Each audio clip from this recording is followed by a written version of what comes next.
Welcome everybody to the February GYLS Momentum Session. This month we have the honor of having one of the most amazing speakers I've ever seen in my entire life. The theme of the Momentum Sessions this past year has been a team leader with their youth leader. Carolyn has a team, but it's the biggest team at GYLS. It's Big Blue. Her team is all of the coaches.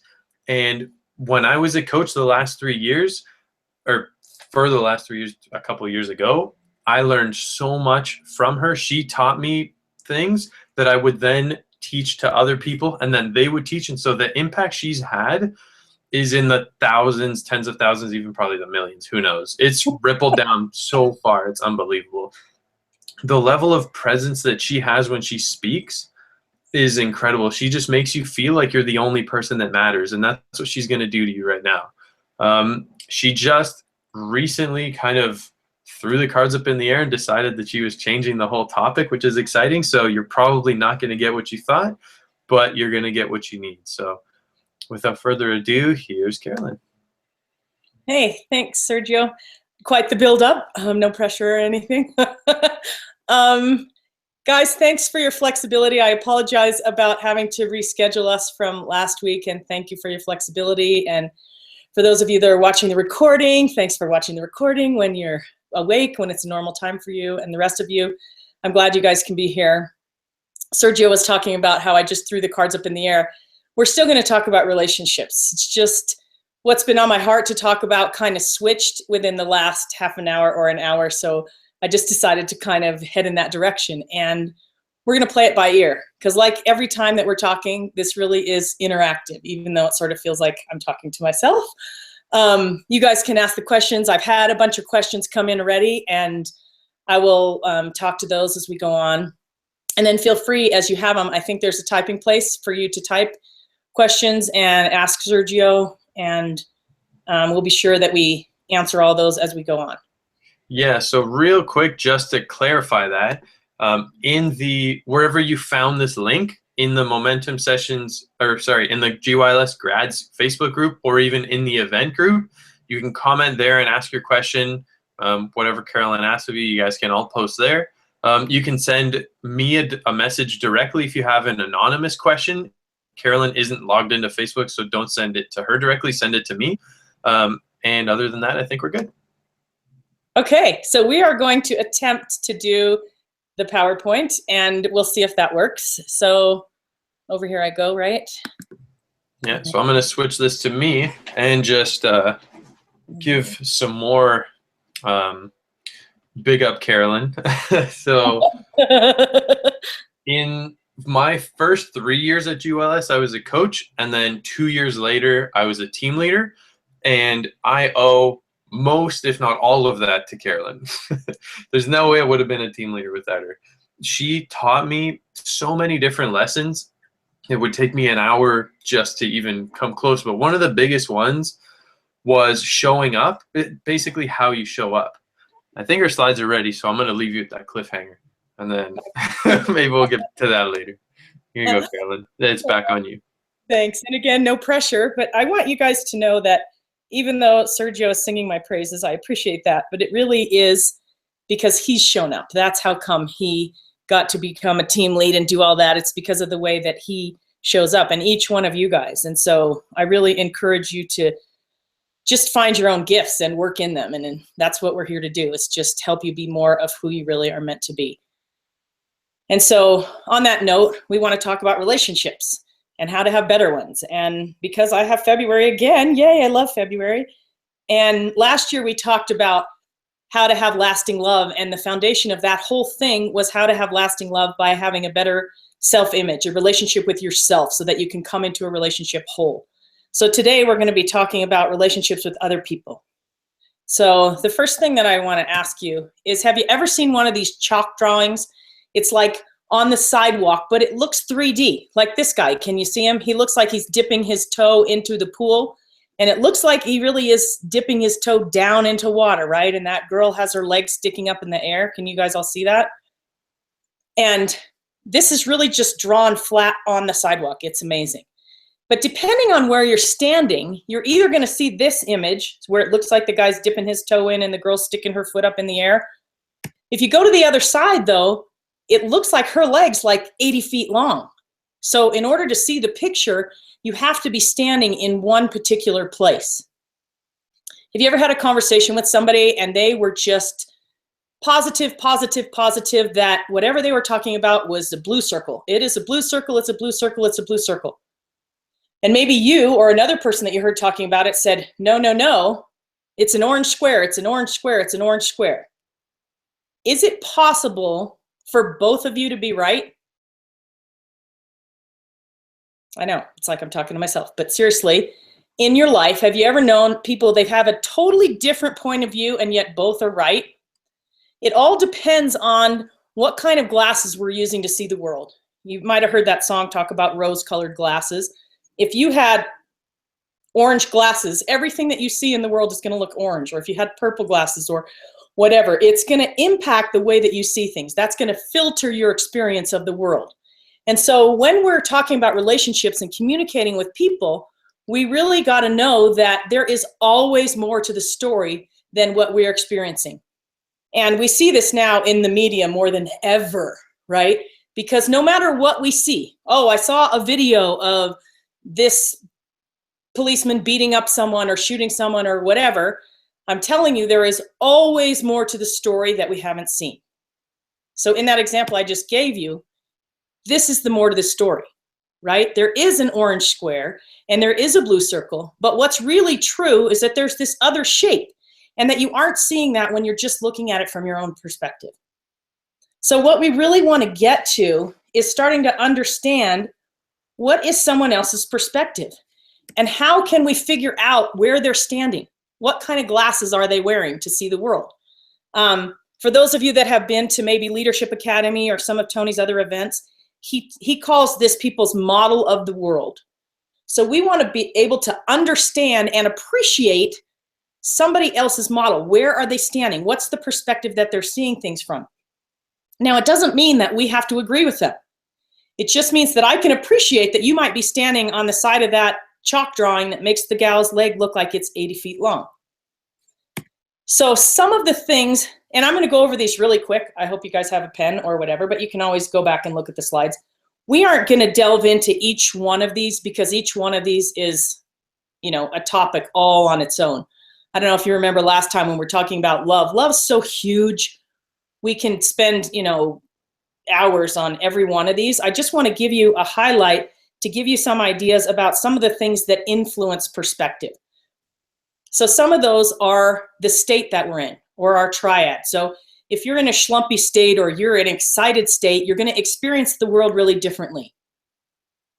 Another one is the 6 human needs. I think everybody's familiar because we talk about those at GYLS, right? And we also talk about triad. So in the 6 human needs is that's also going to filter the way that we experience life. If we're going for certainty, we're going to look for different things in our everyday experience than if we were, for example, going for variety or significance. It's just going to color what we're looking at.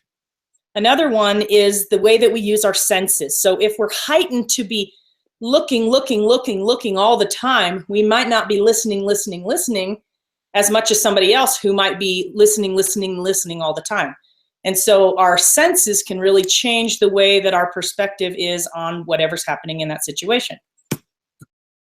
Communication style. I don't know if you guys have ever heard of things like the DISC model, or if you've ever taken any of those personality profiles that say, you're a beaver, you're an otter, you're a dog, you're a buffalo, or you're red, yellow, green, blue, or you're a TINPF, whatever. All of those are different styles of communication that we also can use to influence how we're experiencing the world. Our belief system. So if you had the belief that I'm totally awesome, you're going to experience the world very differently than if you have a belief that I'm not liked at all. Nobody likes me. I'm going to go into the world differently. I'm going to experience it differently. If I have the belief that policemen are mean, I'm going to experience the world very differently than if I have the belief that policemen are safe. So the belief system really impacts what color glasses are we wearing, where are we standing, what's our perspective. Filters. So the filters that we use, and one that we talk about a lot when we're talking about relationships, is the masculine feminine filter. We use that one a lot. Also the 5 love languages. For those of you, again, that haven't read Gary Chapman's book, I recommend you go get it. The 5 love languages. It's an easy read, and put that into practice. It will drastically impact all of your relationships. And cognitive styles are another filter, and won't even get into that. And then there's a whole bunch of other stuff that also can filter where we're standing. Things like multiple personalities, which we all have, right? We all have many personalities that can show up at any different time, archetypes, different patterns that we've established, habits, and rituals. So these are all things that can just influence where somebody else is standing. And basically what we do is we use them as breadcrumbs. So we don't say, this person is this way, because they were that way in that moment when, you know, their state was that way, when their situation was that way. But it's just a breadcrumb to help us understand where they might be standing and how they might be viewing the world. So anytime we're talking about relationships, we want to be able to appreciate where someone else is. Now, we've already talked about before, but I just want to go over again briefly the levels of love, because the first level is really a demand love. It's where it's all about me. Pay attention to me, what's happening for me, what's in it for me. It's all about me, me, me, me, me. And you probably know, or might even be one of the people that's in this level. When you're in relationship, it's all about what can I get, what can I get, what can I get, and I'm going to demand that you give it to me. Most people are in a level 2 relationship. They're in some sort of a trade. This means, like, you might have heard somebody talk about being in a 50-50 relationship, or even a 100-100 relationship. If there's any kind of measuring going on, it's a trade. Again, it's what's in it for me, or that I think I'm giving. I gave my partner everything, and they didn't give me this, this, this, this, this. If you're keeping track of what you're doing versus what they're doing, that's a measuring, trading relationship. Level 3, which is one that we want to strive to get to. Well, I'm not going to tell you want to strive to get there, but most people that want to have an awesome relationship, level 3 is where you want to head. And that one is a place where you go to give. It's all about the we. So it's the other person's needs become your needs. So like if you had a splinter in your thumb, you would do anything you could to get that splinter out of your thumb, right? Well, in this level, if your partner has a splinter in their thumb, you would do anything to get the splinter out of their thumb, because it hurts you as much when it happens to them as it does when it happens to you, because you guys have become one.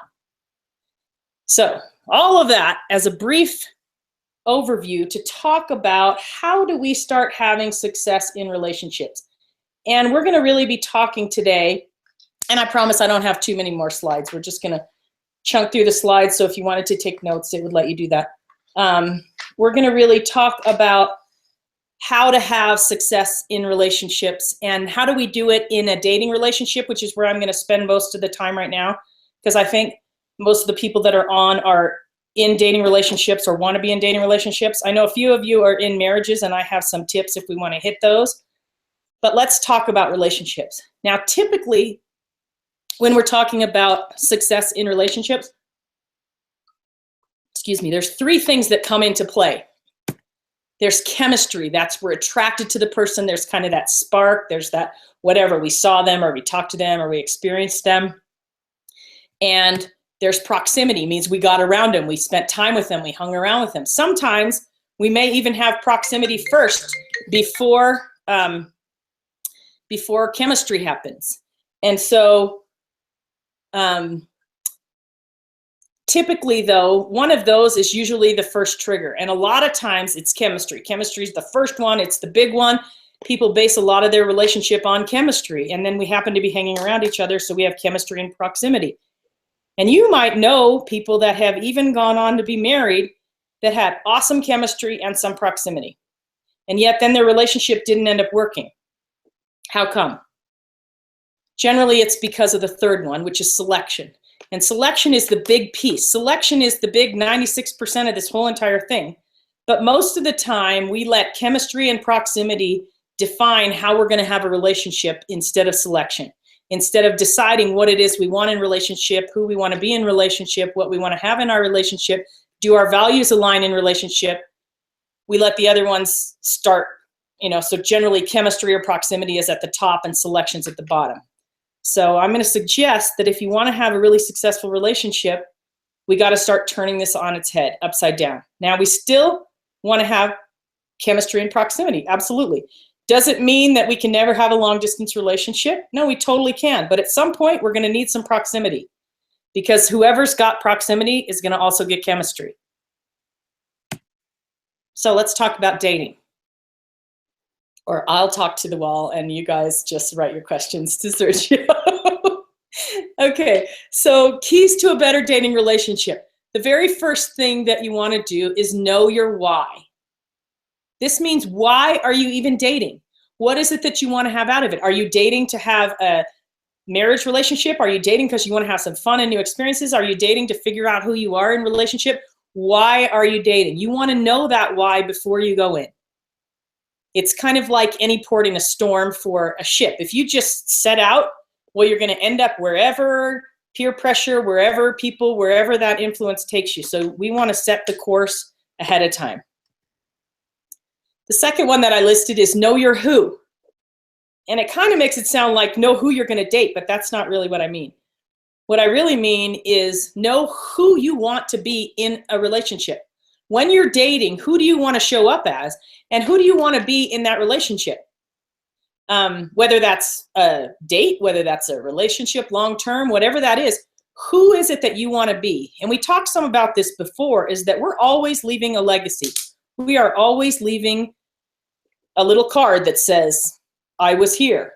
You want to make sure that you've defined who that is, because it sticks around forever. So knowing, who do I want to be in a relationship? Do I want to be a person that builds other people up? Do I want to be a person that's having amazing fun? Do I want to be a person that is curious and inviting? Know who you are in relationship and who you want to be. And make sure that you're writing these things down ahead of time and that you're talking them over.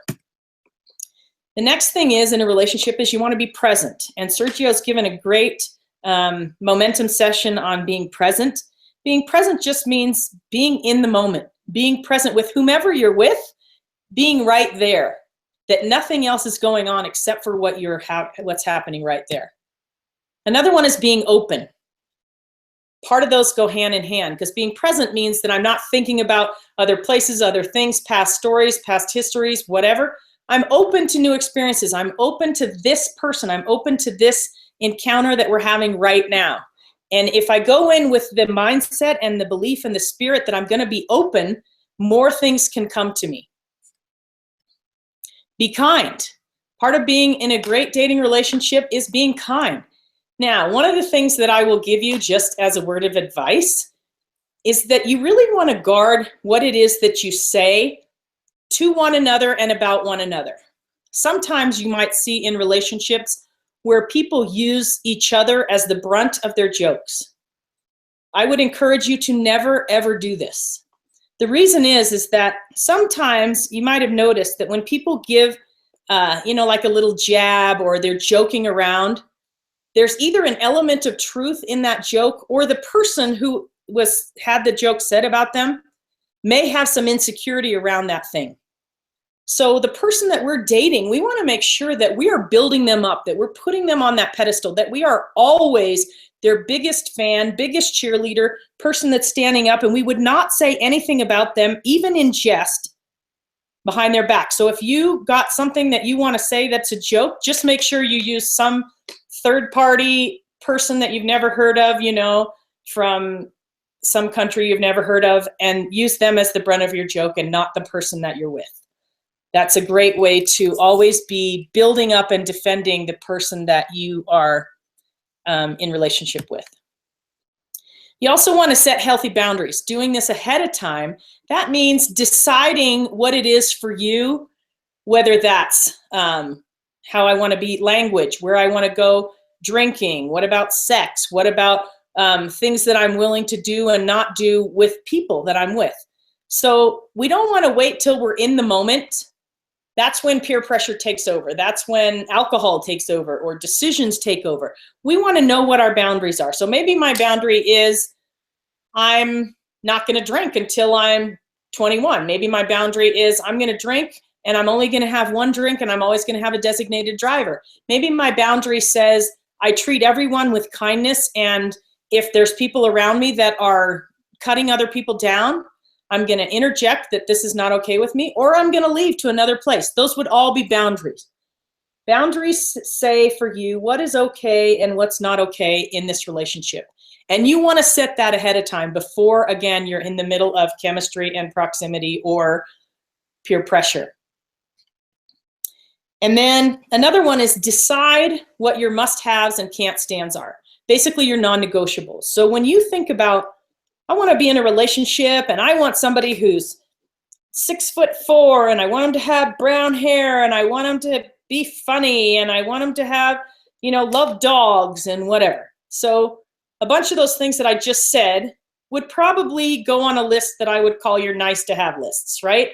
Because if I met somebody who was 5'8" and was totally awesome, would I write them off the list just because they weren't 6'5"? You have to decide for yourself if that's a non-negotiable, if that's something that I'm going to fall on my sword over. So like for me, one of my must-haves that is not negotiable is honesty. They must have integrity and honesty, no question. All right, so you've got to decide, let's say what your top 10 things are that are your must-haves. And the reason that I talk about this is because remember how we were talking just a second ago about chemistry and proximity. So what happens with chemistry and proximity is all of a sudden we start to say things like, oh my gosh, it's my perfect guy. He's got number 42 on my list, right? He might not have any of the top 10 things that I decided were non-negotiables before going into this, but with chemistry and proximity, all of a sudden my bounds start to change. All of a sudden we start to try to fit that person into what we want them to be because chemistry and proximity have now let our emotions get involved. So we're not thinking straight to go, yeah, we really don't have anything in common, or, all the things that are musts for me are nowhere on there. So we want to be sure that we're doing this when we're not in the heat of the moment. And then you want to use dating as a time for discovery. This is a time to discover what are things about another person that bring out awesome things in you. You really appreciate this about them, and then this brings out something great in you. And conversely, what are things that don't bring out something so great in you? So you want to use this as a time to discover yourself and also what you can appreciate about any person that you're dating. You want to be able to find awesome things about them. Does it mean that you have to make them into the one for you? No, but you can totally appreciate something about each person that you're dating. And then I listed on here, take personal responsibility. And a lot of times in relationships, we have a tendency to blame. This person did this, didn't do this, blah, blah, blah. Doesn't matter. Take responsibility for your own action in relationship, and then you can have a much better whole relationship. And then, speaking of that, wholeness, we talked about before, you want to keep on working on coming to that relationship whole. Keep working on your self-image. Keep working on not looking for someone else to fill you, but for you to find ways that you can come to that relationship whole.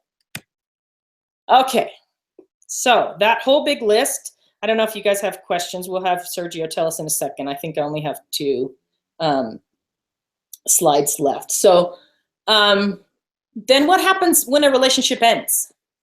Right? So sometimes we're just talking about dating, and it doesn't even have to be like we were serious. Maybe we dated that person a time or 2, or maybe we dated them 6 months or 2 years or 5 years, whatever. What happens when that relationship ends? So we want to be sure that we're taking the lesson and the gift in that relationship and leaving all the rest, because there absolutely is a lesson and a gift in that relationship. And sometimes we have a tendency, like I said the last time, if we're not taking personal responsibility, to blame. And we might say, oh, there's nothing good in this relationship. I'm telling you that in every relationship, there is a gift and a lesson. And that's what we want to look for. And we want to think about, you guys might have heard that thing that says, don't drive by looking in the rearview mirror. You're not going that way. We're not going that way in relationships. We're not going behind us. We're going forward. We want to take the lesson. We want to take what we learned from that relationship and use that to propel us forward. The second piece, if a relationship ends, is that we want to watch the meanings that we're creating. We're responsible for all of our own meanings. Nobody else creates that for us. We create that for ourselves. So we want to guard what meanings we're starting to create. And then the third part is that we want to clean up any messes. I spend a lot of time at GYLS talking with the coaches and youth coaches about this very one. Because sometimes two awesome people can be dating each other and then break up. They aren't meant to be together long term. Does that make either one of them less awesome than they were? No. And so what I mean by cleaning up the messes is that we have the ability to communicate really well with someone else. We have the ability to ask forgiveness. We have the ability to clean up and say, I'm sorry, this didn't work out, or whatever it is. By clean up the messes, I mean, we want to make sure that there's nothing still hanging around for us. Now, does that mean that the other person will get along with you then? Maybe, maybe not. Some people you just can never get along with again. Like they have a philosophy that if we're done, we're done. I don't want anything else to do with you. Which again, you just want to be careful of the meaning you create. You want to do all that you personally can to have owned any of your own responsibility. You might have heard Tony has been talking about the Ho'oponopono, right? The I'm sorry, please forgive me, thank you, I love you. And so we just really want to be taking our own responsibility to say, I'm sorry. I'm sorry for what I did or what I didn't do, what you did. It could completely be all their fault, but I want to own anything that was mine, and I want to clean up our relationship so that we have that clear space going forward. And basically the gist of this whole thing is that you want to leave everyone, including yourself, better for having had the experience of knowing you, better for having been in a relationship with you. You want to leave that person better. So if you go into and out of every relationship with that expectation that you want to leave everyone, and that includes you, better for having been in that experience, you're going to take a different tact when you leave a relationship than you would have if you just think, yeah, whatever, they're gone and I'm done with them. Okay. So basically the gist is that if we want to improve any relationship, we got to trade our expectations, what we're expecting that other person to be like or do or say or whatever, and start to appreciate what's unique and amazing about them. Where are they standing? What is it that they're seeing? Okay, how are we doing? I'm going to see if I can get us off these slides. Can you still hear me, Serge? Yeah, we're good. Okay, I'm taking us off the slides. So I'm going to throw it on me. We actually have a question. All right, because I have 5 questions that I thought I'd answer with my face instead of just talking to the screen. So yeah, I know you have a bunch. So we can start off with Josh Glanville. He's got one here. He posted it a little while ago. He asked, other than the mutual understanding of exclusivity, what would you say draws the line between a dating relationship and a normal friendship? Can you repeat? Because the beginning of that question I didn't quite understand about the normal. Yeah, so other than the mutual understanding of exclusivity, what would you say draws the line between a dating relationship and a normal friendship? Okay, so my answer to that is intimacy. Because a normal friendship doesn't have the kind of intimacy that you're going to have in a dating relationship or that you could have. So even with boundaries, right? My cousins, they never even kissed until their wedding day. Okay, I'm not saying that that's a normal experience, but that was their choice. That was the boundary that they set. Even still, even in the midst of that relationship, their emotional intimacy, it wasn't just physical intimacy, it's emotional intimacy is different than you're going to have with just a friend. So that's where, like, we can have loads and loads and loads of friends, which is what we want to be doing at this stage. We want to be having loads of friends, and we probably even want to be dating lots of people until we decide that, oh yeah, maybe that's one that I want to get together with specifically. And that just means that that level of intimacy, whether that's emotional or physical sharing, we're gonna give a part of ourselves that we don't give to other people in a different way. So I would say intimacy is the key to that. That's a solid answer. Let me see if we have any questions. I know Chelsea's on here and she says hi. Hi, Chels. Okay, I got a whole bunch of questions. So how about I throw one of these out that I got previously, and we'll see if we can chunk down. Yeah, let's do it. One of the ones that I got says, my friends are giving me advice about a guy or a girl that I'm seeing, but it doesn't work and I don't get it. So the way that I am interpreting this question, I'm not exactly sure, but the way that I'm interpreting it is to say that here you're dating somebody and all your friends are giving you advice that you're trying to do, and that advice isn't really working. Is that how you guys hear that question? So what I would say is, remember how we were just talking about different glasses, right? And we've all got a different perspective. So when your friends are giving you advice, they're not in your relationship, right? So I can give you some breadcrumbs that would say, oh, I've seen other things like this, but I don't know exactly where you're standing. I'm also coming with all of my own baggage and my own filters and my own everything to that situation. To give an example, my mom has been diagnosed with breast cancer last summer, and we were at the surgeon, and this is the most beautiful surgeon you have ever seen. This doctor is phenomenal. She's wonderful. And my dad said to her, what would you do if this was your wife or mother? And she said, I never answer that question because you don't know what baggage I bring with me, what filters I'm using, what experiences I've had.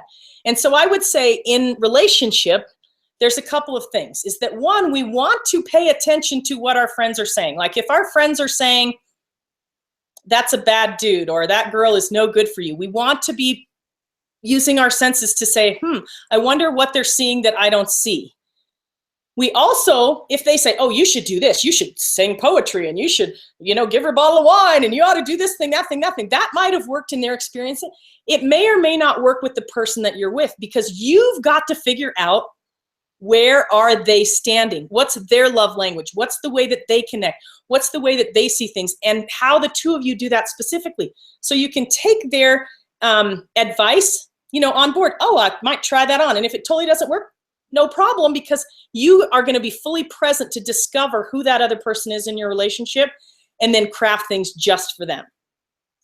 Now, that other part that I just started talking about in terms of paying attention to what other people around you are saying, I highly recommend you do this. I had another friend of mine who she was dating all these guys, and this one guy that she was dating, he was Mr. Nice whenever she was around. And when she was not around, that dude was not nice to me at all. You can tell a lot about a person's character, how they act when the person who is their love interest is not around. So pay attention to your friends. Now, you got to use your filter again. They might be jealous. There might be a thing going on, but always go, maybe they see something I don't see, and then talk further about it. Start to understand. Look at that. Just don't go blindly in with, guess what, chemistry and proximity, so that we can start to use, oh, wow, they saw this total other thing that my friends are going to help me see before 10 years down the line and I get whacked upside the head, something that they saw and I didn't see. Okay. That was a phenomenal answer to a very broad question. That was really good. All right, I got some more broad questions. So let's see. Carolyn has a bunch of questions lined up for you guys watching. If you want to ask any questions, now's your chance. In the GYLS grads group, pinned to the top is the link to this video. Just comment under there. Send me a Facebook message if you want it anonymous. And other than that, Carolyn's got a couple more lined up. So back to you. Yeah, and if you have any, chime right in. I'm just using the ones that pre-came ahead of time, because I had people, like some people couldn't be on with us, and some people, and I still want to answer their questions, and some people didn't want me to know who they were, so they just sent their questions. The next question that I got is, I like someone that doesn't like me. What do I do? Okay, love this question. So the very first thing is, so what? Would be my question. All right, so we have to start thinking about, am I trying to force this person to like me? They've got to like me, they've got to like me, they've got to like me, or what, right? Or I'm going to die if they don't like me, or my world will be over if they don't like me. So let's go back to what I said at the beginning, right? Why are we dating? What's our why? Why do I want the person to like me? Chances are, in my hallucination, just by reading this question, if I like someone that doesn't like me, what do I do? My actual answer would be, get on with your life, right? Get on with being whole and amazing and so awesome that they and any other person would like you, and doesn't matter. Like, you could eat chocolate cake or not eat chocolate cake, doesn't matter. You're working on you, The second piece that I would say that I read into that question is it sounds to me like there's an underlying piece in there of not being good enough, which actually happens to be 1, 2, 3, the fourth question on here. I'm not good enough. Yay, we might as well answer them both together. So that's a fundamental fear that comes up for all of us. I want you to know, every single one of us in relationship and in anything that we do in our life is that I'm not enough, right? I'm not good enough. I'm not enough for this person. I'm not enough. They're not going to love me. I'm not enough. That when we start to let that record play in our head, we're in deep trouble. So again, I would encourage you, if you can go back to the one that I started last year talking about how do we develop a good, healthy self-image, I would go back and listen to that because I gave you some specific steps, but that really is the key. You really want to work on what's the truth, because is the truth that I'm not good enough? That person may have a totally different filter than the one than who I am, than what God's created me to be. He created me to be something special and unique and amazing. And like Dr. Seuss said, who I love, he said, we got to find somebody that's our same weirdness, right? They're going to have the same awkward strangeness that we have. We're all weird in our own way. We're going to find that person that's the same weirdness. So one, I wouldn't get too wrapped around the axle. If there's somebody that doesn't like you that you really are into, the first thing that I would say is go back to that chemistry, proximity, and selection. Chances are you're having chemistry and proximity and it's making you crazy, right? Hormones have gone amok. So the first thing I would do is take myself out of that situation, right? Go running, do something else, join a group, do something that's going to take my mind and focus off that chemistry and proximity. And let's go back to what is it that I really want in relationship? Who do I want to be? What difference do I want to have? And then what are my gifts? Because we want to be building up who you are, who you're created to be, what you're about, and let those shine more and more and more. Sometimes in relationship, unfortunately, especially if we get with somebody who's not actually meant to be our person, but another person may squelch your light, may try to dim who you are, whether that makes them feel more significant or whatever. And I'm telling you, as your dearest coach and friend, run away screaming from those people. You deserve someone who is going to build you up, who's going to shine up your little gems and help you to grow bigger and brighter. And they deserve that from you as well. So when you talk about the kind of relationship that you want to have, be those people that build each other up, that shine your light. You are uniquely gifted. Only you have that gift. Don't let anyone else make that small or make you feel small about that. Okay. On to the next one. So I hope that was an answer to that question. Okay. The next question is, how do I know what's normal? Oh, woo! I love this question. I have no idea, because who decides what is normal? I mean, that would be what I would say is there's no such thing as normal, because who decided? This happens more often than not, and so we start to say, well, this is what ought to be happening. That's part of why I said at the beginning, you've got to decide for you, what are your boundaries? What is your why? What is the reason that you're doing this? You're going to have to decide your normal. Now, I don't know if beneath this question, I'll just go off on my tangent because that's all I can do out of reading this. Now, there are social norms, what's called social norms. That would be behavior that is socially acceptable, okay? That doesn't necessarily mean that if you are outside of that socially accepted thing, you're not normal. Let me give you an example of one, though, that would be that, okay? Murdering, not socially accepted. You'd kind of be outside of normal if you were doing that, right? That wouldn't be something we'd be like, oh, well, as long as you do it in the privacy of your own home. No, nothing like that. So in relationship, though, when we talk about what's normal and not normal, really this comes down to what's normal for you. So remember how I was talking about my cousins just a little bit ago? For lots of people, waiting until your wedding day to even kiss each other would not be normal. I don't think I would fall into that realm, right? But for them, that was the normal that worked for them. So don't get stuck in the peer pressure, in the description of somebody else deciding what's right for you. You want to do what works for you. And the things that you got to take into account of that, remember those glasses? So if I'm wearing my glasses, there's a bunch of things that are going to filter in there. My culture, how I was raised, my family, my faith, my beliefs, my experience, those are all going to filter into what's normal for me. Because what's normal for me may not be what's normal for you. And what's normal in America may be totally different than what's normal in Sweden or Nicaragua or in South Africa. And so you want to use all of those. Again, they're breadcrumbs, right? They help us to decide what it is that's going to be the normal for me. And then you decide.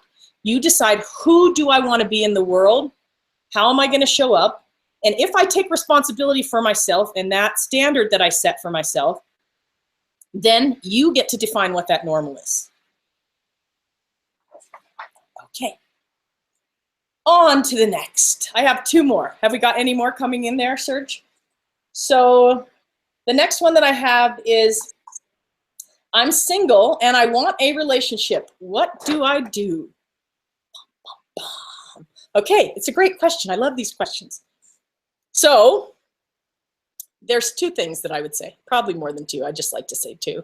The first one would be, the first thing that you need to do is just to be.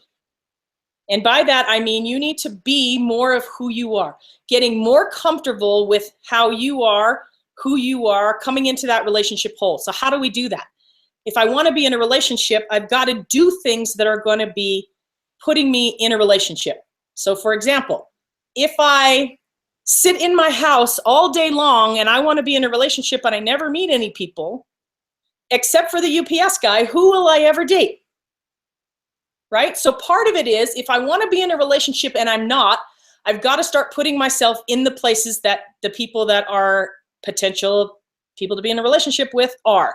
So that means I've got to join singles groups, or I need to go online, or I need to go to a activity, or I need to tell all my friends that I'm looking for someone so they could be putting the word out. There's a great book by a guy named Henry Cloud, and he has a book called How to Get a Date Worth Keeping. And it sort of sounds like you're trying to marry off someone, but I think it really is, kind of blows up your ideas about dating. And you know, there's some stuff that he says in there that I would just take with a grain of salt, but don't throw the baby out with the bathwater. There's a lot of great stuff in this book. And he talks in there specifically about patterns and behavior that we would do if I want to be in relationship. So number one, I would say, get yourself right. And by that, I mean, don't be looking to complete yourself from a relationship. If that's where you are, then you need to be going to counseling or groups or getting in coaching or working on self, right? That is, how do I get past either selfishness or self-doubt into self-wholeness? And we do that together. That's how we work as a community, right? That's what we're here doing with each other, helping to build each other up. And then the second piece is that I get busy, getting busy, going on dates, getting out, trying stuff on, doing activities you may never have done. So find out, what kind of a relationship do I want to be in? And then how do I get there? Because now with the internet, the other reason that I say you might want to know what kind of a relationship do I want to be in? Because let's suppose you did online dating. There are, I don't know how many hundreds of ways to online date. You can do eHarmony or Match or Plenty of Fish or Tinder or whatever. Now, if I want to go for a hookup, I might pick Tinder, or I might pick something else. Versus if I'm looking for a long-term relationship, I might pick eHarmony. Or if I'm looking for someone who's older, I might pick whatever one of those older ones are, and or a farmer or whatever. They have all the specialities, right? If I'm looking for someone who is a chess player from Poughkeepsie, they probably have a dating service for that. So you find out the thing that you're looking for, go to where people have similar interests, and then try it on with your boundaries set. Okay. I just got a question. I'm not sure how many more you have. I have one more, so go ahead with yours. Oh, you only have one more? Okay. We'll do this one then. So it's anonymous. Just give me a second. Yep. Why doesn't this want to work? No problem. There's no pressure. You have to say, oh, you asked me that question. Okay. So first off, she said, I guess you know it's a she, couldn't have been a better time for your session, which is awesome. And Thanks. then friend, okay, so it's kind of like point for me. Friend and her fiance broke up, Okay. boyfriend, and now she's smoking again. I would imagine cigarettes, maybe something else. Yep. She knows it's bad, but isn't motivated to quit because it's filling a void. Absolutely. That's all I got. Okay. So I'll do what I do, and I'll just run with that. What I'll I got. do what I do. And if I don't end up answering it, then you can always ask for a clarifier. All right. So as I understood this, here you are. Your friend and her boyfriend broke up, and now she's smoking, whatever that is, whether that's fill the void, yeah. cigarettes, doesn't matter. And what I'm inferring out of this question is you want to know how you can help her or how you can be an influence to her in this time. So one of the things that you said is so fantastic, honey, and I just want to honor you for that, is the fact that that thing that she's doing is filling that void, is filling that need. And we've got to understand that when a relationship ends, there's hurt that happens, there's meanings that are getting created. Remember that stuff we were just talking about? We're still having those same needs that we needed to get met. We got them met in a relationship. Now we're getting them met by some other vehicle, which might be smoking. It might be something else. Now, somebody might start smoking whether or not they just ended a relationship, because we always want to be influencing our friends to do great stuff like not smoke. But the way to do that is not to come up and go, you should totally not smoke, right? I'm not going to come in and force them to do whatever it is that I think. We want to influence them by being positive peer pressure. So let's think about that. So the first thing is you think about what your friend needs right now. When she's broken up with her boyfriend, what is it that she needs from you right now? And how can you give that to her? One thing that she needs is love and understanding, right? We're wounded, we're hurt. When we've broken up with somebody, there's that wound. And so we want to have time to heal. We want to be able to do the grief process, and we want to know that we're not being judged. We just want to have the ability to be ourselves, right? Now, does that mean we let our friend go down the slippery slope of nowhere? No. We absolutely want to support them in a constructive and amazing way. So we start to think about what are ways we could do that. So if I want to love her without judging her, so yeah, I might not approve that she smokes, but I still want to love her, just not that behavior. Maybe I'm going to invite her to do things with me that there's no opportunity for smoking. Like, I don't know, we go on an airplane, or we're in a movie, or places where smoking can't happen, right? So all of a sudden we start to give her again the reference for having fun without associating that with smoking. Or we go running, or we play volleyball on the beach, or we go snow skiing, wherever it is that you happen to be.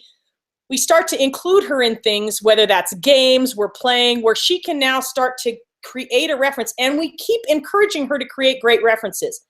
Remember how I said, be careful of the story that we create? You have the advantage now because we know that we're responsible for our own stories. So she starts to create this story. I don't know if you guys have heard this thing, and I'll try to make the G-rated version, but it says, there's a saying that says something about, why don't you just go back to how you were before you got all effed up, right?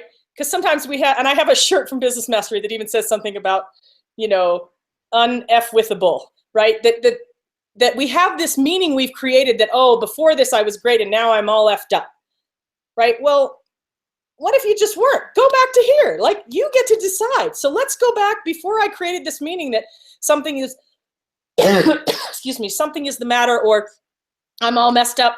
Let's unmess ourselves. Let's get ourselves to be creating, okay, what's the lesson? What's the gift? Yeah, I'm hurt, I'm wounded, because it does feel better sometimes to be together, and sometimes it feels better to be apart, but I still got to go through that grief. Help her to do that, and help her to do that in a constructive and positive way while you still hold that standard high. Really proud of you. That was an amazing question. I've got another one that just came in from someone else, but I know you have one. So do you want to save yours, or should we do this one? Don't care. Let's do that one since they're here. I imagine that these people are here too, but who knows? They're rolling. All right. So this one's not anonymous. She said she doesn't care. So this is from Kayla. Kayla. And her question is, how would someone prevent jealousy in a relationship? I'm not sure if that implies her or her boyfriend, I guess, the other side, but maybe you can address both sides. Okay, so, and Kayla, maybe you can send in clarification, but if we're talking about how do I prevent jealousy, so I'm just going to hallucinate my own scenario, and then you can tell me if it's not right.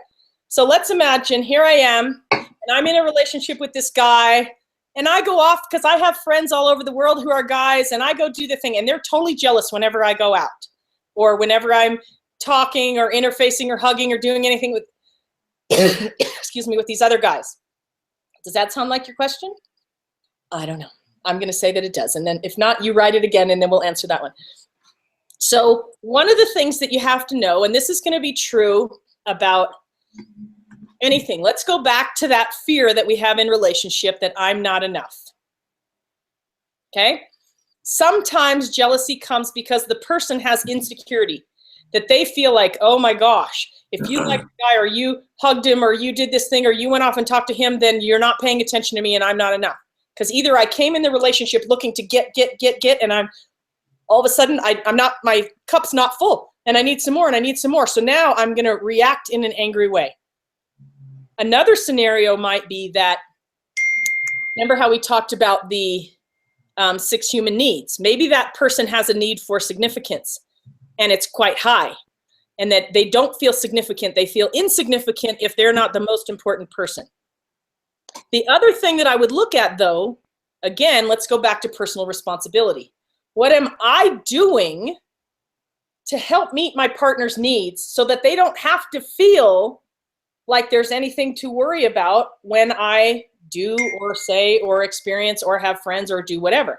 Now, it may be a case of we need to curb some of our behavior, right? Maybe I can't act the same way that I always acted when I didn't have them as a boyfriend. I'm just going to now side hug instead of full frontal with my friends. Whatever it is, we want to do things that help them to feel whole and secure, the same as you. And if I felt like, well, I shouldn't have to change myself because of that person, I just want to be me in my life. Well, that's great. Go be you alone, right? Because part of what being in a relationship means is that your needs are my needs. And if it matters for you, now, I want to put one caveat on this, but if it matters for you, then it matters for me. Now, there are people, and this goes back to selection. So I know you guys think I'm going, well, I said this, but I'm said this. Goes back to selection. There are some people who are narcissistic and self-centered and self-absorbed and want to control you, and no matter what you do, they're going to be jealous and controlling and angry and whatever, and make you pay back, and whatever you call that thing, like passive-aggressive. Run away from them, okay? Don't be in that relationship. But if the person genuinely is good-hearted and has that qualities and characteristics that you're looking for, we want to help work through jealousy, because what jealousy is a cry for help. Either two things. Either we're acting in a way that we need to curb, or they're not yet feeling whole. So we want to help build them up to feel whole. We also want to include them in the things that we're doing. So they see it's like, well, of course, right? Like, of course they have all these amazing friends, guys, girls, children, puppies, everything, because that's the person that I'm in love with. And we want to foster more of that. I hope that was an answer to your question, Kayla. That was awesome. She did clarify that it's both ways. So that was addressing him being jealous of her. So maybe you can spin it the other way, where sometimes maybe she feels jealous, and you can just flip it. Great. And so, so the same thing. So here, now guys, remember that there's different rules that apply to dating versus when we get married, okay? Just so you know, I'm talking all about dating here. Because I do believe that the game shifts. When you get married, it's a different game. We turn off the I'm looking all around, I'm doing all this stuff, we cut it off. That's what marriage is. It's a forsaking everything else to be with this person. Now, in dating, if he goes and does stuff that makes you feel less than, that makes you feel jealous, that makes you feel like, hey, this doesn't feel okay for me. Now, it could be that he's just a slime, right? He's off doing stuff that you're like, okay, that's not okay. I don't know. I wouldn't jump there as my first conclusion, because if I I would listen to your still small voice. I would pay attention, but I would also then have a conversation. Part of the whole thing we're talking about, right, is how to communicate better. How do we communicate better? Part of that is we've got to bring up the topics. We've got to bring up the topics that are hard to talk about. We've got to bring up the topics that, guess what? The answer might be, yeah, you're not good enough. Ooh, that's what they might say to me. Now, will I take that on? This is why I want to come into the relationship whole, because what happens in relationships is a lot of times we are afraid to have a conversation because we're afraid of the consequences. It would be better not to know than to have the conversation. I'm saying it's better to have the conversation because most of the time you're going to be able to create a stronger relationship for having talked about the hard stuff, especially when it first happens. So let's suppose he does something and all of a sudden you feel like, oh, I feel jealous, or I feel like you're not paying enough attention to me. Right in that second, when you feel the first hurt, the first, like an ouch, is when we want to have the conversation. Because what happens in relationships a lot, and I know you guys know lots of people like this, right?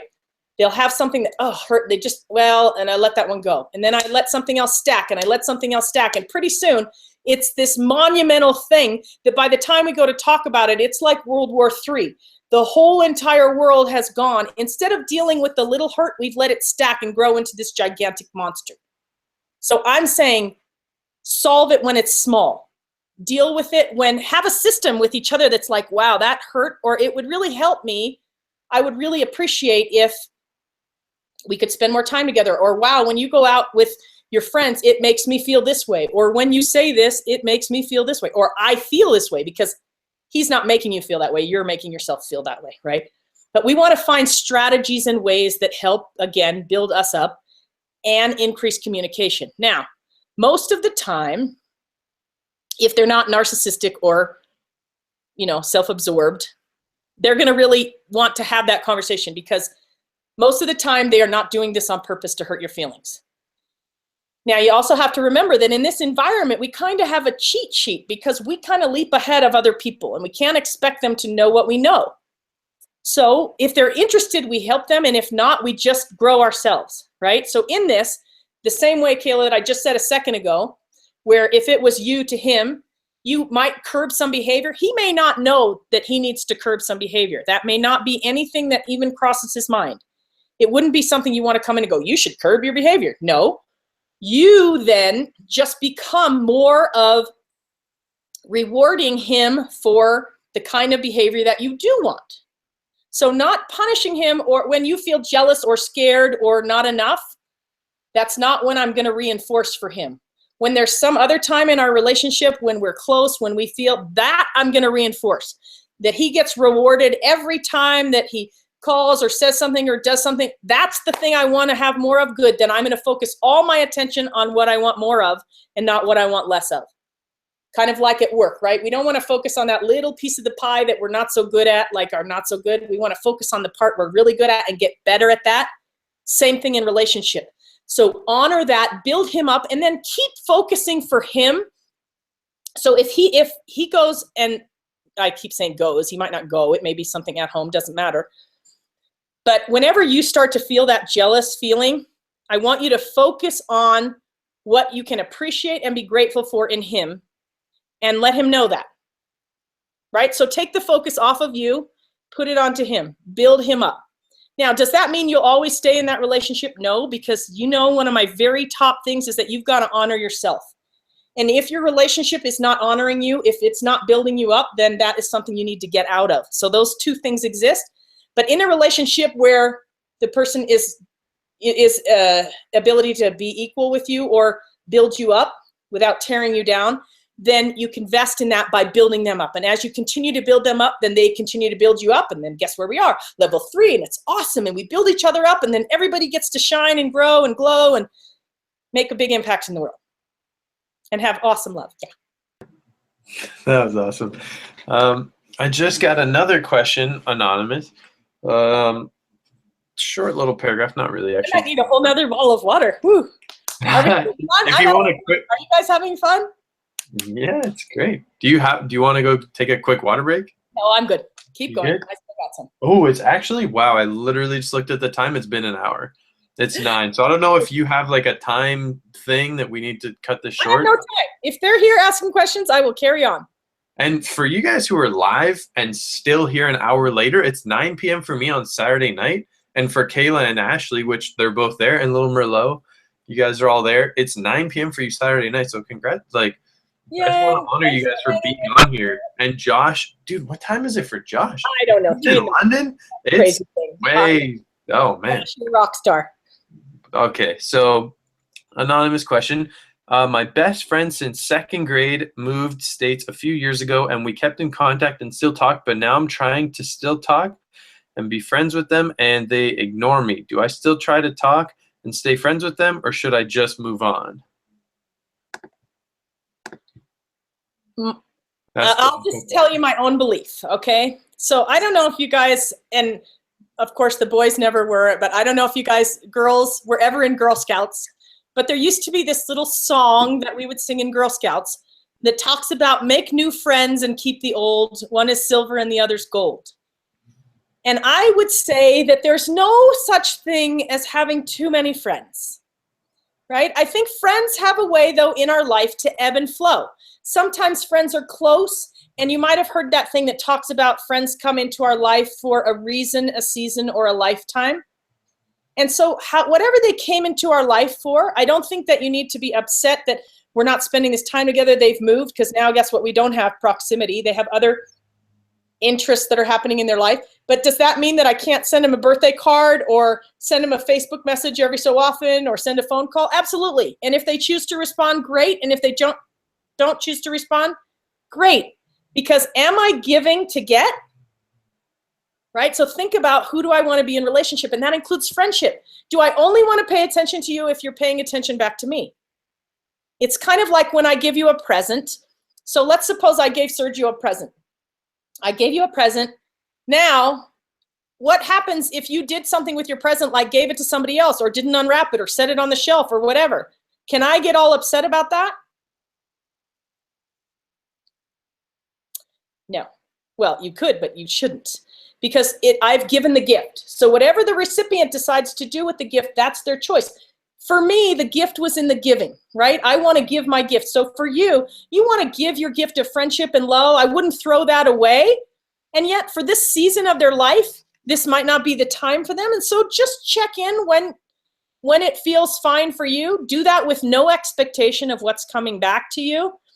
And continue to foster and develop new friends as well. And then just know, people, sometimes they'll be out here on our wheel, sometimes they'll be close, and it's okay.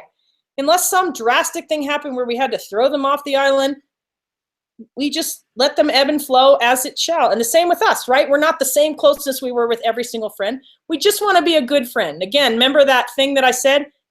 We want to be sure that we're leaving people better for having known us and been in a relationship with us than not. And that's friendship in any other way.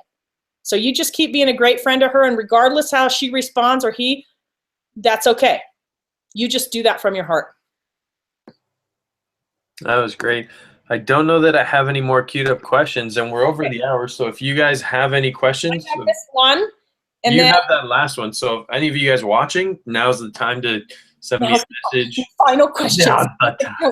Final Jeopardy.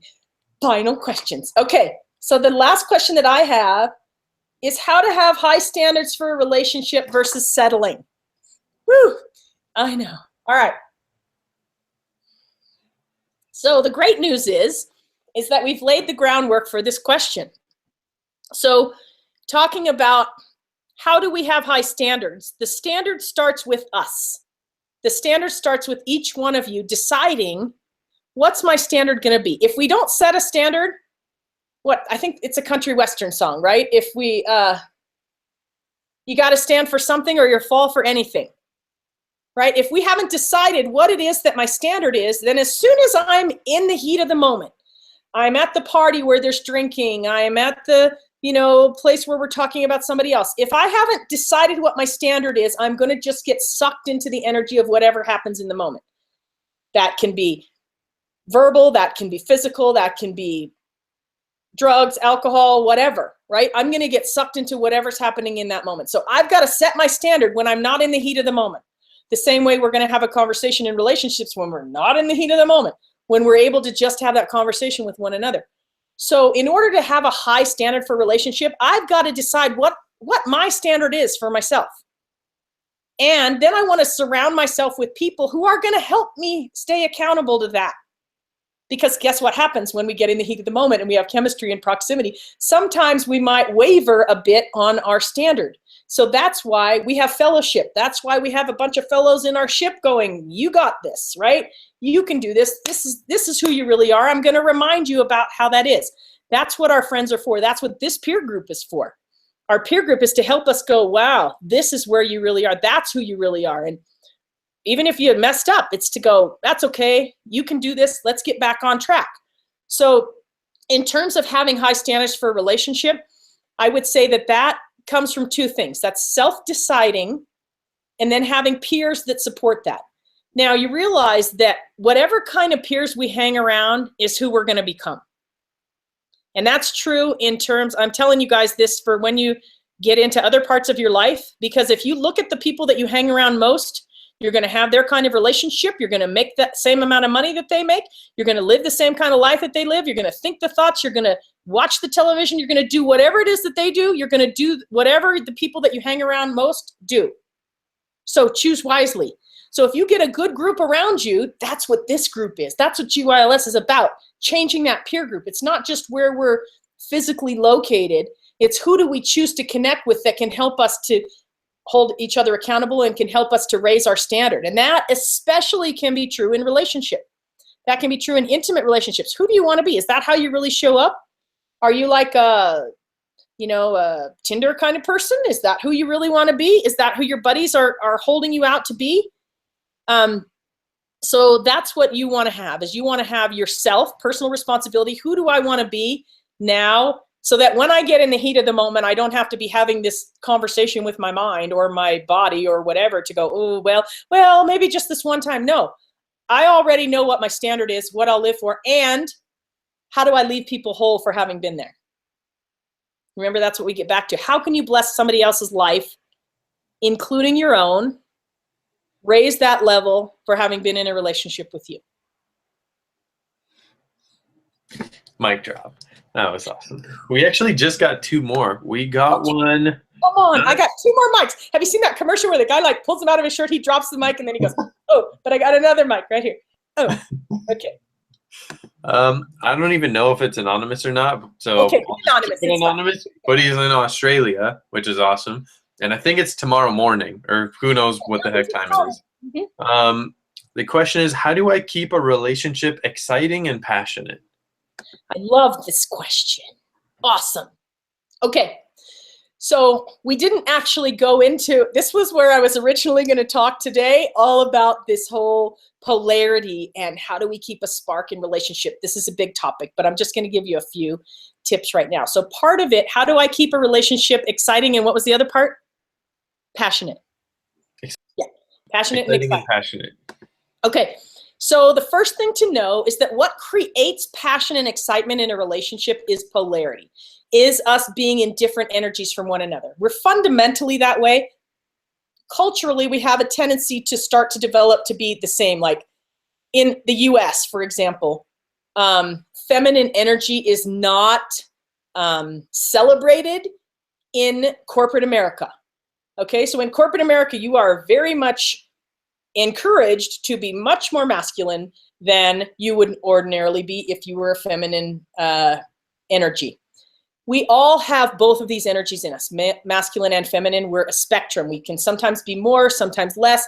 There's not, okay, you're the girl, you're this way, you're the boy, you're this way. They're doing a lot of cool stuff with brain science, but that's not really what I'm talking about. I'm talking about fundamentally, how do we show up emotionally in that relationship? And so to keep a passion in the relationship, we want to be sure that we are getting in different, so if one's in a masculine energy, the other one's in a feminine energy, that creates a spark. That creates polarity, just like a magnet. You know how those magnets go or they repel each other? So friends are great in the same energy, right? Two masculine energies, two feminine energies can be great friends. If we want to have that spark, that kind of on fire, passion, polarity, we got to have different energies. So we want to foster how to be in different energies. Now, again, that's a whole topic all on its own. How do we foster those? But part of the thing that I would say is, I'll just give you a couple of brief ones. So in masculine and feminine energy, understanding that we communicate completely and utterly differently. Masculine energy communicates with direct communication, which means when they answer a question or ask a question, it is exactly what it is. There's no hidden meaning. There's no, okay, I'm busy on Saturday doesn't mean, oh my gosh, now he doesn't like me anymore. Now there's a thing. No, it just is exactly what he said. Feminine energy, not at all. Feminine energy is all about indirect communication. This is feelings and all that stuff. The thing that I want to tell you, though, in your relationship, how you're going to create polarity, we want to draw out feminine energy. So feminine energy is all about radiance and about flow and about the ability to be bigger and about the ability to wave and just express whatever that is.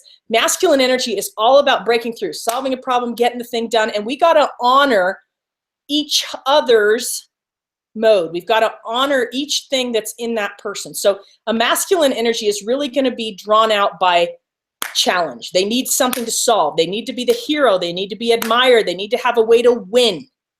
Okay, so I don't know if you're the masculine or the feminine in the relationship because I don't know who asked the question, but I'm going to give you an example. Let's suppose you're the feminine and the other person is the masculine. So what you would want to do to create polarity with somebody that's a masculine is give them a way to win, whatever it is. Maybe you don't need the trash taken out, but when he takes out the trash, oh, honey, thank you so much. I just depend on you, right? I'm going to do whatever it is to honor that thing that he has provided for me. Conversely, feminine energy needs praise. They're going to radiate when they get genuine praise, not BS praise. Don't make up some big fat lie, like real genuine praise. So if you were the masculine in your relationship and the feminine, what you want to do is you want to help her to, or that energy to radiate. And you're going to do that with praise, genuine.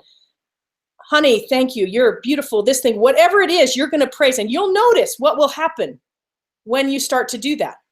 Those kinds of things. Feminine energy also will respond to music, fabric, colors, scents, those kinds of things. Why we need to have 10 pairs of black shoes, because they all create a different feeling. So again, those are all about feelings, right? Masculine energy wants to solve the problem so I can get to my nothing box, right? So part of that is developing rituals for each other that help each other honor those different polarities so that you guys can create that amazing spark together. Now, I don't even know if that was the question because there was two pieces. It was excitement. That was the best answer ever. Okay.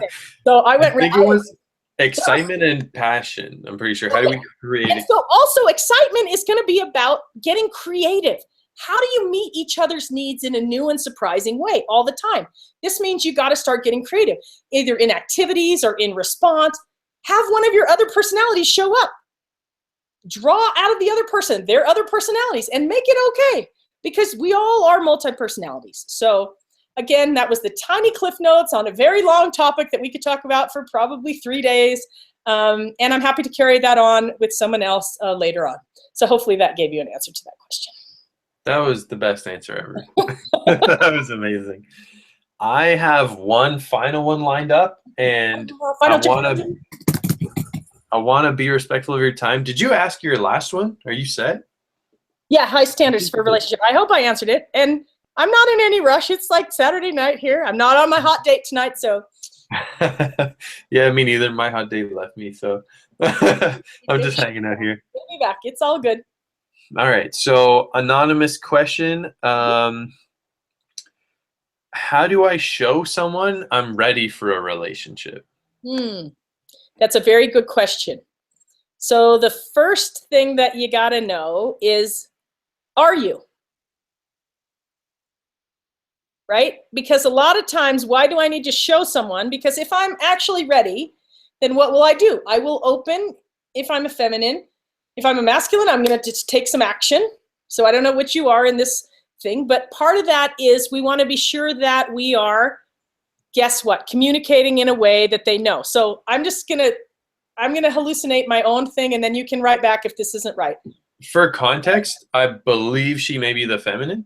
And well, also just... I was going to go there. You're the best counterpuncher ever. Someone asked a question, like the earlier one, and then you're just like, so what?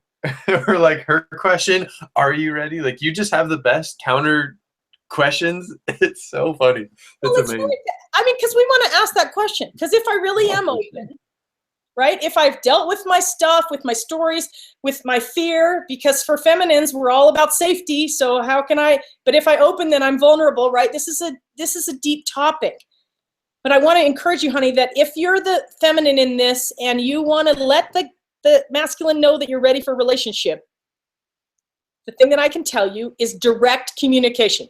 Because my hallucination is that you think, I'm ready. I've shown you 1,000 ways. I've told you. I've put myself out there. I've done all this stuff. How come you're not noticing? Like, hello, what do you need, a billboard?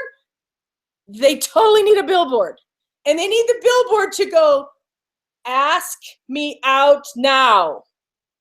Right? There's not any kind of like, I'm available on Saturday. Like, tell him exactly what it is that you need from him.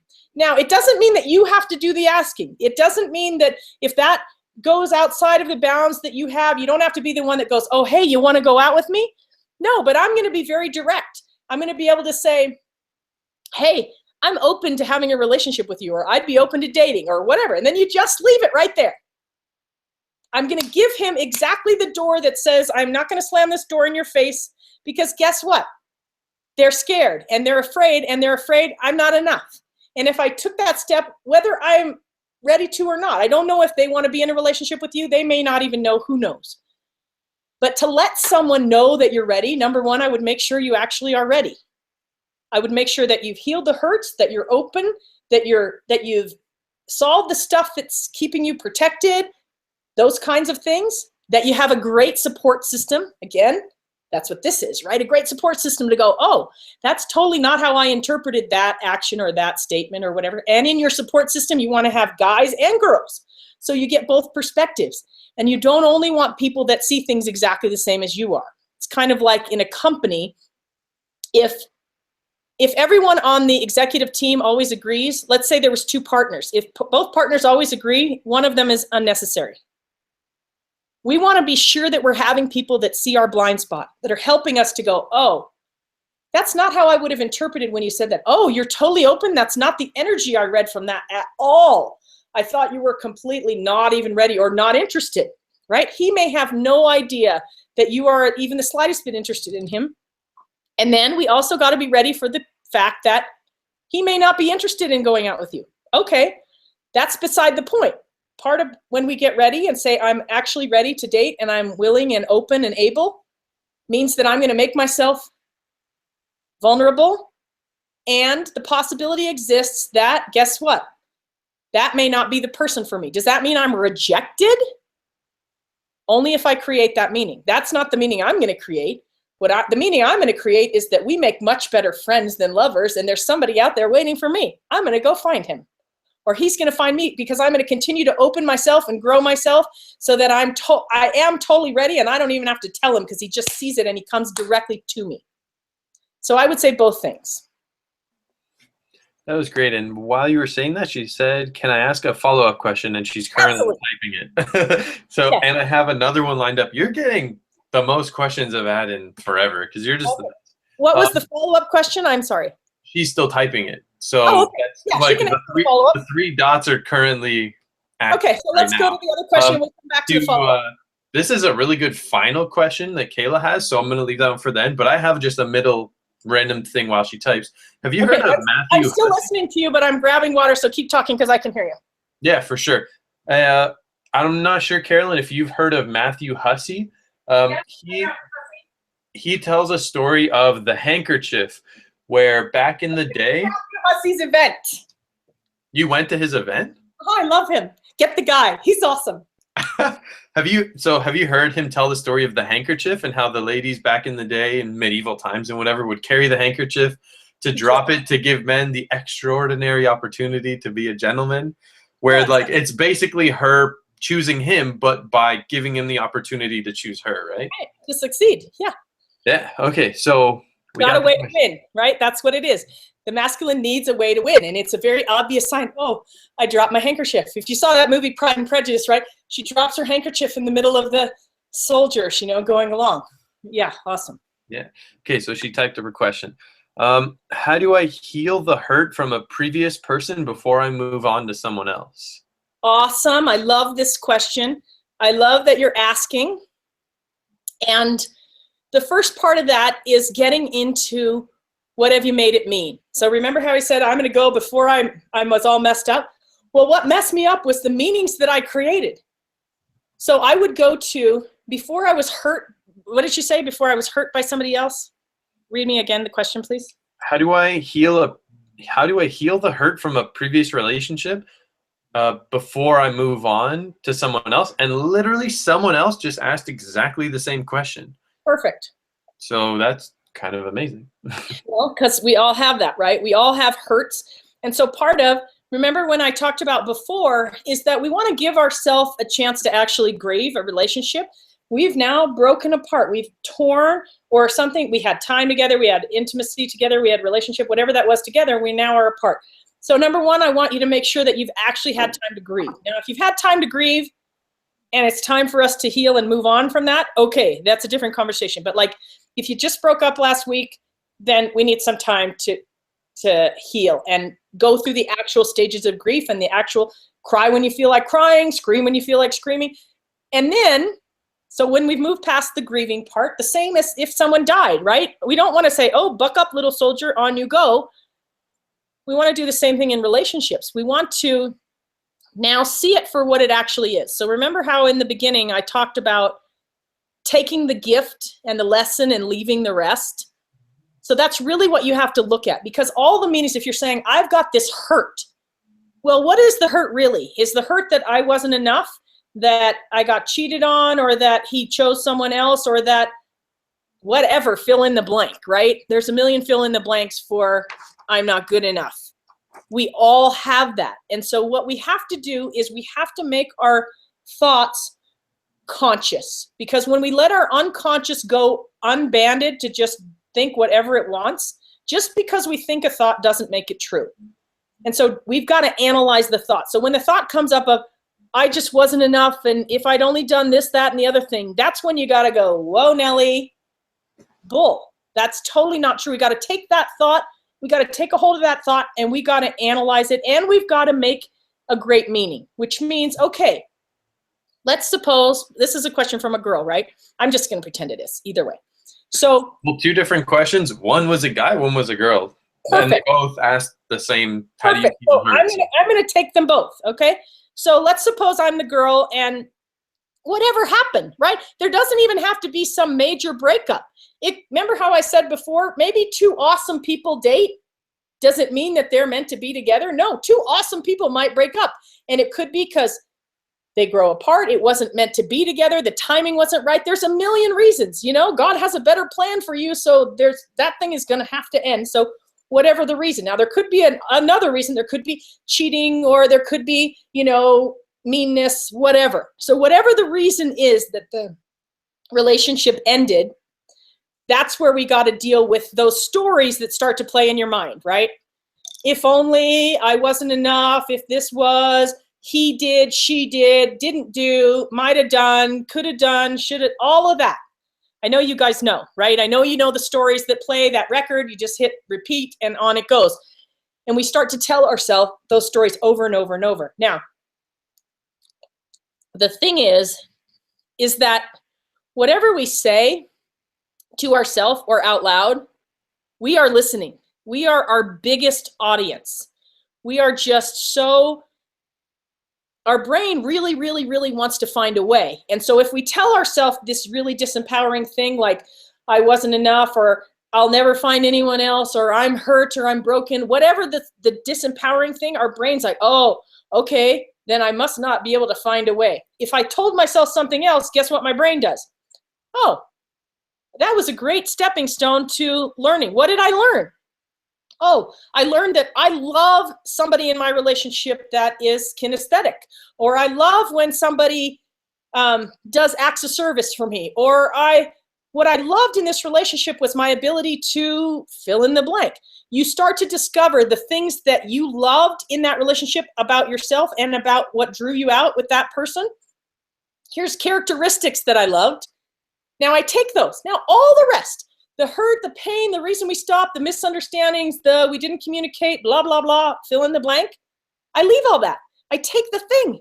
And now I take that successfully as, guess what, fuel into my next relationship. So instead of plodding along with a donkey, I now get to go with a jet engine, faster, further, bigger, better, because now I'm helping myself to go, oh, I was in this relationship for a reason. Remember that very first thing I said? What's my why? Why did I get a relationship?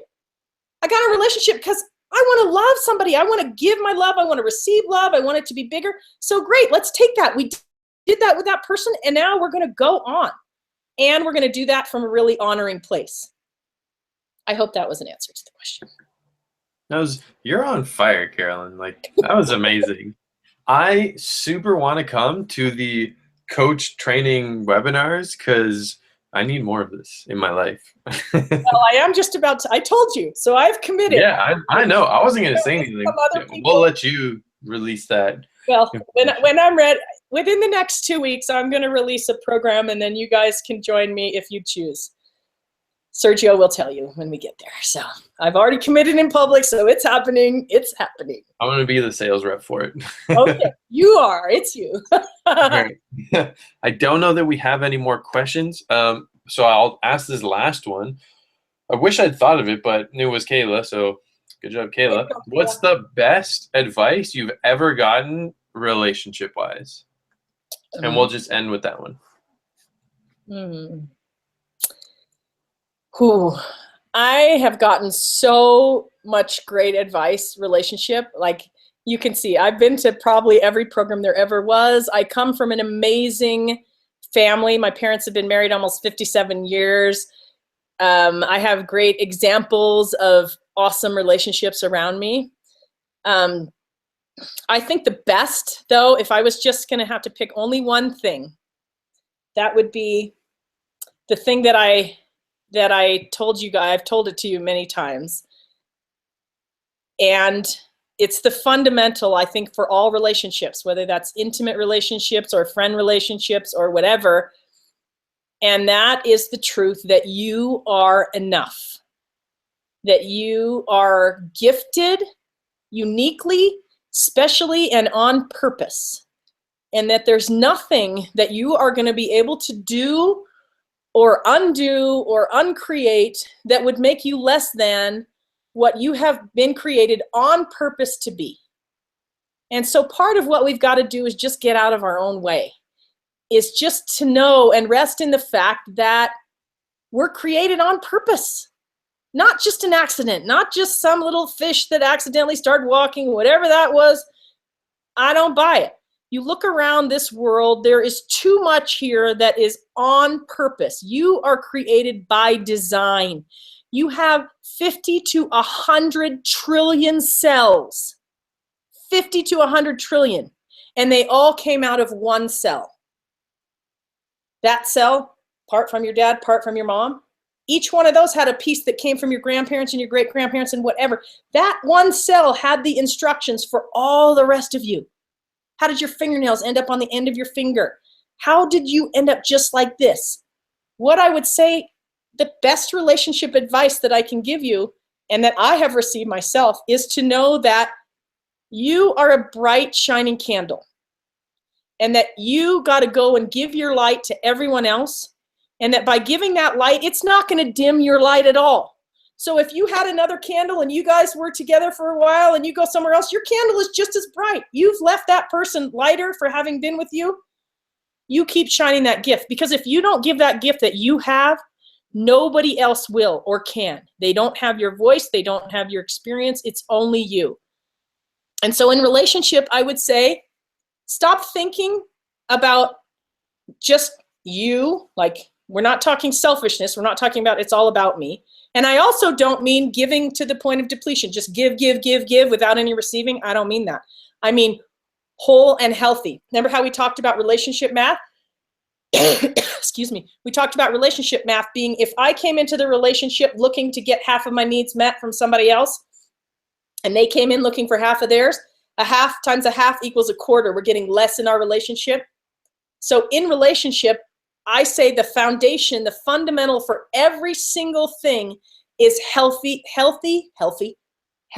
self-image, is building up that so that you know how to communicate, you know how to apologize. You know how to take responsibility. You know how to have the voice of truth that's going to say, you know what, that person said that, there's a tiny element of truth and all the rest I'm washing out. Or I can't use that at all. Or in that, I'm going to pick how I'm hanging around. I'm going to guard what's going into my mind and into my heart. And I'm going to edify what's coming out my mouth. And I'm going to build up those people around me. And I think in relationship, if you start there, you start to where you want to be that bright shining light, and you keep shining yourself and surrounding yourself with people that help you to do more of that mission, you succeed in every relationship, whether that's friends, intimate, family, kids, throughout history. So there would be my best advice. That's probably the best advice anyone's ever received, dude. That's such a good answer for the best advice. Oh my God. Such a fan club. Thank you. That was amazing. So I don't know that we have any more questions. That was basically just the cherry on top of an epic 1.5-hour session. So you can just feel free to wrap us up. I just want to say, guys, thank you so much for being with me. And I really appreciate your time and your questions. I know sometimes it feels like I'm just talking on, and I hope that you really can make this applicable in your life. If there's follow-on questions, please feel free to ask them to Sergio. We're going to have a forum that we can hopefully take this deeper, but I really honor each of you because you are special and unique. It's my privilege. There's so many of you that I know, and I know there's a whole bunch of people on here too that I haven't even met yet, and I look forward to getting to know you. And I say go out and just be your awesome rock star selves in relationships with everyone. Love you.